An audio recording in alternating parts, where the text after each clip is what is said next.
Well students, good morning. Online classes में आपका स्वागत है।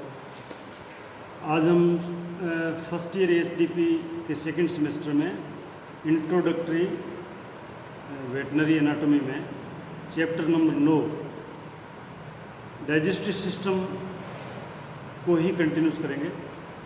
कल हमने डाइजेस्टिव सिस्टम के अंतर्गत रूमिनेट्स के स्टोमक के बारे में अध्ययन किया था। रूमिनेट्स के स्टोमक जो इसके 4 कंपार्टमेंट होते हैं, 4 भाग होते हैं, रूमन, रेटिकुलम, ओमेजम, एबोमेजम, उसके बारे में हमने अध्ययन किया था।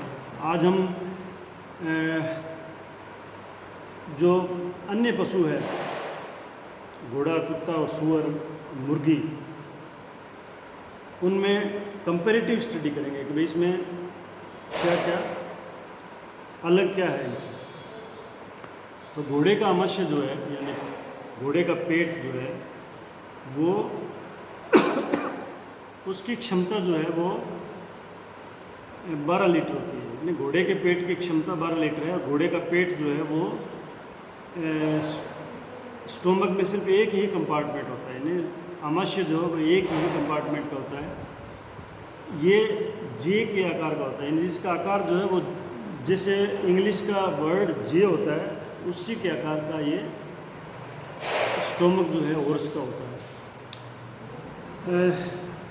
ईसोफेगस का भाग, यानी जो ग्रसनी है, ग्रसनी जिसे बोलते हैं ईसोफेगस, उसका भाग जो आमाशय के कार्डियक्स भाग से जुड़ता है। यानी इस ईसोफेगस का भाग जो स्टोमक के कार्डियक भाग से जुड़ता है उस क्षेत्र को ईसोफेजियल रीजन कहते हैं। यानी जहाँ पे स्टोमक में ईसोफेगस जुड़ेगा उस भाग को ईसोफेजियल रीजन कहते हैं। यहाँ एक मजबूत कार्डियक स्फिंक्टर होता है, इसमें एक स्फिंक्टर होगा, पर्दा टाइप स्फिंक्टर बोलते हैं ना, स्फिंक्टर, एक स्फिंक्टर होगा जिसके कारण से घोड़ा उल्टी नहीं कर सकता। यानी वो स्फिंक्टर अगर उल्टी करे पशु ना तो उसमें स्फिंक्टर बंद हो जाए तो उल्टी होती नहीं। तो ये घोड़े में स्फिंक्टर होने की वजह से घोड़ा जो उल्टी नहीं करता। तो ये क्वेश्चन इंपॉर्टेंट है जो आपके एग्जाम में आ सकता है कि घोड़ा उल्टी क्यों नहीं करता है, क्योंकि उसमें ईसोफेजियल रीजन पे स्फिंक्टर होता है, इस वजह से घोड़ा जो है वो उल्टी नहीं करता है। आमाशय जो होता है घोड़े का, उसका एक ग्रंथिक और ग्रंथिक भाग, यानी ग्रंथिक वो भाग होता है जिसमें ग्लैंड्स पाई जाती है और एक ग्रंथिक भाग हुआ जिसमें ग्लैंड्स नहीं पाई जाती है। वो दोनों आप जब इसका अध्ययन करेंगे तो आप घोड़े का जो स्टोमक है उसका डायग्राम देखेंगे तो उसमें डिफ्रेंशिएट किए हुए हैं कि ये एक रेखा द्वारा डिफ्रेंशिएट है, जो ग्लैंडुलर पार्ट और ए ग्लैंडुलर पार्ट है। उस जो रेखा है उस रेखा को बोलते हैं मार्गोप्लिकेटस। मार्गोप्लिकेटस, ये भी इम्पोर्टेंट है कि मार्गोप्लिकेटस क्या है। फिर आता है कुत्ता। कुत्ते में आमाशय जो है उसकी कैपेसिटी लगभग 2 लीटर होती है, यानी कुत्ते की आमाशय की क्षमता लगभग 2 लीटर होती है। ईसोफेजियल ग्रूव जो है, जो केटल में ईसोफेजियल ग्रूव है वो इसमें कुत्ते में नहीं होता है, ईसोफेजियल ग्रूव एब्सेंट होता है। इसमें ग्रंथिक भाग होता है, ग्लैंडुलर पार्ट होता है स्टोमक में, लेकिन एक ग्लैंडुलर पार्ट, एक ग्रंथिक भाग इसमें एब्सेंट होता है, नहीं होता है। इसमें भी 3 प्रकार की ग्लैंड्स पाई जाती है, यानी कुत्ते के आमाशय में भी 3 प्रकार की ग्लैंड्स जो हमने पहले पढ़ी थी केटल में, कार्डियक, फंडिक और पाइलोरिक, ये 3 प्रकार की ग्लैंड्स जो है ये कुत्ते के आमाशय में पाई जाती है। इसके बाद में आता है सूअर। सूअर का स्टोमक जो है उसको, इसकी क्षमता लगभग 6 लीटर होती है। सूअर के स्टोमक की कैपेसिटी जो है वो अप्रोक्सीमेटली 6 लीटर होती है। इसमें तीनों ग्रंथियाँ पाई जाती है, जो कुत्ते में थी तीनों ग्रंथियाँ, वो भी इसमें तीनों प्रकार की ग्रंथियाँ पाई जाती है। इसमें लेसर कर्वेचर पर प्रोजेक्शन होता है। लेसर कर्वेचर और ग्रेटर कर्वेचर कल हमने पढ़े थे। आप जब इसका अध्ययन करोगे तो आप सूअर वाला जो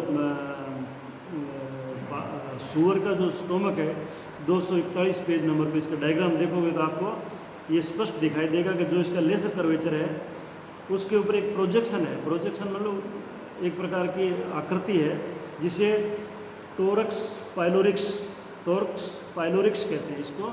ये इम्पोर्टेंट है, जो इस तरह के शब्द है ना कि ये टोरक्स पाइलोरिक्स क्या होता है, तो ये आपको ऐसे डिफाइन करना है। और लास्ट में जो है स्टोमक होता है मुर्गे का स्टोमक जो है, इसके आमाशय के दो भाग होते हैं। मुर्गे के आमाशय जो है, पेट है, उसके दो भाग होते हैं। एक ग्रंथिक भाग है जिसे प्रोवेंट्रिकुलस बोलते हैं, और दूसरा भाग जो है मांसपेशियों के भाग को गिजार्ड बोलते हैं। इसको मतलब चक्की बोलते हैं, वैसे भाषा में चक्की भी कह सकते हैं। गिजार्ड कहने इसमें कंकड़ पत्थर जो है ना, सब इसमें पिस जाते हैं। ये जो गिजार्ड है इसमें, ये आप इसका डायग्राम जब देखोगे तो आपको ये दोनों पार्ट जो है, क्रोप और गिजार्ड, ये दोनों आपको इसमें प्रोवेंट्रिकुलस और वेंट्रिकुलस, यानी प्रोवेंट्रिकुलस ऊपर है और उसके नीचे है वेंट्रिकुलस, जिसको बोलते हैं गिजार्ड। तो ये इतना मतलब सब कुछ जो स्टोमक के बारे में हमने अध्ययन किया, जो पहले हमने केटल के बारे में किया, उसके बाद में फिर डिफरेंशियल इनके मतलब क्या फ़र्क है इनमें, कंपेरेटिव में घोड़े का, कुत्ते का, सूअर का और मुर्गे का किया। अब इसमें जो नेक्स्ट पार्ट है डाइजेस्टिव सिस्टम का स्टोमक के बाद में, वो है इंटेस्टाइन, आंत जो है, ये आमाशय के पाइलोरिक शिरे से गुदा तक, यानी आमाशय का जो पाइलोरिक शिरा है, एक है कार्डियक शिरा जो ईसोफेगस की साइड का है, और एक जो इंटेस्टाइन की साइड का शिरा है वो है पाइलोरिक शिरा। तो आमाशय के पाइलोरिक शिरे से लेके एनस तक, यानी गुदा का मुख्य द्वार जो है, वहाँ तक की जो लंबी नली है वो इंटेस्टाइन है। और इसका अधिकांश भाग जो है एब्डोमिनल कैविटी के दाएं भाग में स्थित रहता है, यानी रूमन वगैरह जो है वो लेफ्ट साइड में रहता है, जबकि ये इंटेस्टाइन का जो अधिकतर भाग है वो एब्डोमिनल कैविटी के राइट साइड में दाएं भाग में स्थित होता है। ये सब लंबर ऊपर का भाग जो है, लंबर रीजन जो है, उसमें कॉमन मिजेंट्री द्वारा जुड़ती है। मिजेंट्री जो मस्कुलर स्ट्रक्चर है, जो मतलब इंटेस्टाइन को जोड़ती है। छोटी आंत के, इसमें आंत जो है दो प्रकार के, छोटी आंत और बड़ी आंत। अब छोटी आंत जो है उसके 3 भाग होते हैं। एक भाग को स्थायी भाग, यानी इनमें एक भाग को स्थायी भाग या ड्यूडिनल भाग कहते हैं, तथा दूसरा जेजुनम व इलियम है, यानी ड्यूडिनम, जेजुनम व इलियम, ये 3 भाग है इसके। और जो जेजुनम इलियम भाग उसको मिजेंट्रिक भाग कहलाता है, क्योंकि ये विभिन्न नामों से मिजेंट्री से जुड़े होते हैं। मिजेंट्री जो है, आपने पढ़ोगे डायग्राम देखो पता लगेगा, जो इसको इंटेस्टाइन को जोड़े रखती है। ये तीनों भाग जो है, ड्यूडिनम, जेजुनम और इलियम, ये अपने नाम से दाहिने तरफ डोर्सल वाल से पेरिटोनियम से जुड़े होते हैं। अपने भाग से, अपने जगह से दाहिनी तरफ डोर्सल वाल से, यानी डोर्सल जो वाल दीवार है, ऊपर की दीवार है, उससे पेरिटोनियम से जुड़े होते हैं। पेरिटोनियम से जुड़े होते हैं, जिन्हें क्रम से मीजोड्यूडेनम या मीजोजेजुनम और मीजोइलियम कहते हैं। जैसे इनका नाम है उसी हिसाब से मीजो जोड़ के इनके साथ में इनका नामकरण किया है, जो पेरिटोनियम होता है उसको, जिससे जुड़ते हैं। छोटी आंत में जेजुनम जो है सबसे बड़ा भाग है, और बड़ी आंत जो है उसमें कोलन सबसे बड़ा भाग है। यानी ये अगर क्वेश्चन आएगा कि छोटी आंत में सबसे बड़ा भाग कौन सा है, तो वो है जेजुनम, और बड़ी आंत में सबसे बड़ा भाग कौन सा है, वो है कोलन। तो आंत जो है उसके आंत की लंबाई जो है, पूरी आंत की लंबाई 51 मीटर है, यानी पूरी आंत की लंबाई 51 मीटर है। उसमें 2 आंत हैं, छोटी आंत और बड़ी आंत। अब छोटी आंत जो है उसकी लंबाई 40 मीटर है, और बड़ी आंत की लंबाई 11 मीटर है। तो ये इनकी आंत की लंबाई है। छोटी आंत में 3 भाग है, ड्यूडिनम, जेजुनम और इलियम। ड्यूडिनम, जेजुनम और इलियम। और डेडुनम, जो ड्यूडिनम है उसकी लंबाई है 1 मीटर, और जेजुनम की लंबाई है 38 मीटर। यानी ये स्मॉल इंटेस्टाइन में सबसे लंबा भाग है जेजुनम। और इलियम की लंबाई है 1 मीटर, यानी 1 मीटर ड्यूडिनम, 1 मीटर इलियम, और 38 मीटर जो है वो जेजुनम है। बड़ी आंत जिसकी लंबाई है 11 मीटर। अब उसके भी 3 भाग हैं, सीकम, कोलन और रेक्टम। तो सीकम जो है वो है 0.75 मीटर, यानी 0.25 मीटर है, और कोलन जो है वो 10 मीटर है, यानी बहुत लंबी है। तो इसमें बड़ी आंत में जो लंबा भाग है वो कोलन है, और रेक्टम जो है वो 0.25 मीटर है, सिर्फ 0.25 मीटर है। अब अपने अध्ययन करते हैं छोटी आंत का। छोटी आंत जो है आमाशय के पाइलोरिक रीजन से इलियोसिकल ओरिफिस के बीच का भाग, यानी इलियोसिकल, इलियम और सीकम जो है उस के बीच का भाग जो है ना, यानी पाइलोरिक रीजन स्टोमक का और इलियोसिकल ओरिफिस, इलियोसिकल जहाँ जुड़ती है वो ओरिफिस है, उसके बीच का भाग जो है वो छोटी आंत कहलाता है। इसका व्यास जो है यानी डायमीटर, इसका छोटी आंत का डायमीटर 5 से 6 सेंटीमीटर इसका डायमीटर है। अब इसके 3 भाग हैं, छोटी आंत के 3 भाग हैं, ड्यूडिनम, जेजुनम और इलियम। ड्यूडिनम जो है ये करीब 1 मीटर लंबा होता है तथा 10वीं पसली के नीचे के भाग से शुरू होता है, यानी जो 10th रिब है उसके नीचे के भाग से शुरू होता है। इसका पहला भाग जो है यानी स्टार्टिंग वाला भाग जो है ड्यूडिनम का, वो यकृत की विसरल सरफेस की तरफ, यानी यकृत का विसरल सरफेस जो अंदर की साइड में सरफेस है यकृत की, वो विसरल सरफेस है, उसकी तरफ आगे व पीछे घूमकर एस के आकार की आकृति का होता है, यानी वो उसके आगे पीछे घूमकर जो एस की आकृति बना लेता है, जो ड्यूडिनम है वो, जिसे जो एस की आकृति बनाता है ड्यूडिनम, उसको बोलते हैं एंसा सिग्मोइडिया, एंसा सिग्मोइडिया बोलते हैं। और इसका जो दूसरा भाग है वो पीछे की तरफ ट्यूबरकोक्सी तक जाता है, ट्यूबरकोक्सी बोन है उसकी उस तक जाता है, इसे डिसेंडिंग पार्ट कहते हैं, इसको डिसेंडिंग पार्ट बोलते हैं, पीछे वाला भाग। तीसरा भाग जो है पुनः आगे की तरफ उठता है, यानी इतना जाने के बाद में तीसरा भाग जो है वो पुनः आगे की तरफ उठता है, जिसे कोडल फ्लेक्सर कहते हैं, इसे कोडल फ्लेक्सर कहते हैं। तो ये आप जैसे डायग्राम देखोगे तो इसमें क्लियर हो जाएगा। इस तीसरे भाग को असेंडिंग पार्ट बोलते हैं, यानी दूसरे भाग को डिसेंडिंग पार्ट बोलते हैं, तीसरे भाग को असेंडिंग पार्ट कहते हैं। अब इसका प्रथम भाग जो है वो यकृत से ओमेंटम के माध्यम से जुड़ता है।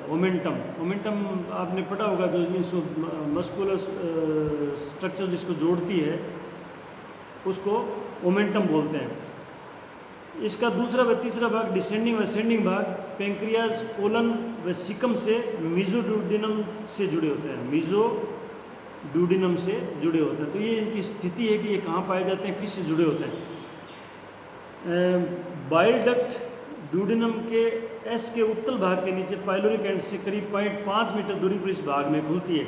जो बाइल डक्ट है वो ड्यूडिनम का जो एस शेप का भाग, जो उत्तल भाग है, उसका उत्तल और अवतल 2 भाग होते हैं। उत्तल का उठा हुआ भाग, उसके नीचे जो पाइलोरिक एंड होता है उससे करीब 0.5 मीटर दूरी पर ये जो है इसके ड्यूडिनम में बाइल डक्ट खुलती है। और पेंक्रियाटिक डक्ट और बाइल डक्ट की ओपनिंग से करीब, अब जो पेंक्रियाटिक डक्ट है वो इस बाइल डक्ट की ओपनिंग से करीब 0.25 मीटर पीछे ये ड्यूडिनम में खुलती है। तो ये बाइल डक्ट और पेंक्रियाटिक डक्ट जो है ये कहाँ खुलती है, इनकी दूरी दी हुई है। तो ये आप इसको इस तरह से याद करेंगे। भेड़ बकरी में जो ये दोनों डक्ट हैं ये एक साथ ड्यूडिनम में पाइलोरिक एंड से करीब 20 सेंटीमीटर दूरी पर खुलती है, एक साथ खुलती है। बाइल डक्ट और पेंक्रियाटिक डक्ट जो है ये भेड़ बकरी में एक साथ ड्यूडिनम में पाइलोरिक एंड जो है उससे करीब 20 सेंटीमीटर दूरी पर खुलती है। तो ये इसकी जगह है। फिर तीसरा जो है, दूसरा है जेजुनम। ये सबसे लंबा भाग है छोटी आंत का और घुमावदार आंत है, यानी कोयल की तरफ घूमती है इस तरह गोलाई में, आपस में मिजेंट्री द्वारा जुड़ी होती है। मिजेंट्री जो है इसके द्वारा आपस में जुड़ी होती है।